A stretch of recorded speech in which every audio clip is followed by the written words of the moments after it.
अस्सलाम वालेकुम गाइस, क्या हाल चाल है आपका। उम्मीद है आप सब ठीक होंगे। आज मैं आपके लिए बहुत ही मज़ेदार गाजरों की खीर की रेसिपी लेकर आई हूँ। उम्मीद है आप सबको बहुत पसंद आएगी।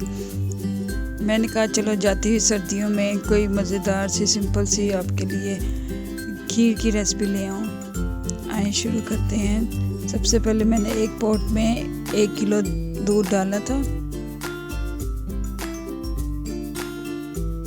अब उसमें मैंने 3 गाजरें लेके उनको कद्दूकश कर लिया। अब वो मैं डाल रही हूँ।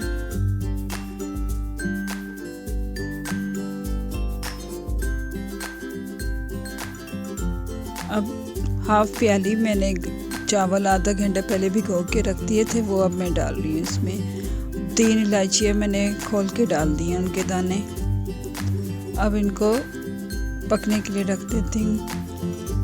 हमेशा आप लकड़ी के चम्मच से खीर वगैरह जो भी चीज़ पकाया करें। ये देखें अब पकना शुरू हो गई है। अब मैं इसका फ्लेम बिल्कुल आहिस्ता कर दूंगी। और ये देखें आधे घंटे तक ये पकती रही है। तो अब मैं देखें चावल वगैरह गल गए हैं। तो अब मैं इसको हैंड मैशर से मैश कर रही हूँ। दूध भी बिल्कुल खुश्क हो गया है। अब मैं इसमें चीनी डाल रही हूँ। हाफ प्याली चीनी थी, वो मैं डाल रही हूँ इसमें।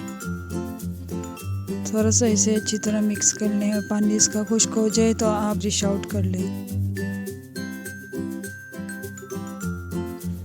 देखिए बहुत ही मज़ेदार गाजरों की खीर तैयार है। आप लोग ज़रूर ट्राई कीजिएगा इंशाल्लाह ताला। बहुत ही सिंपल सी रेसिपी है। आप लोग मेरे चैनल को ज़रूर लाइक शेयर एंड सब्सक्राइब किया करें। अल्लाह हाफिज़।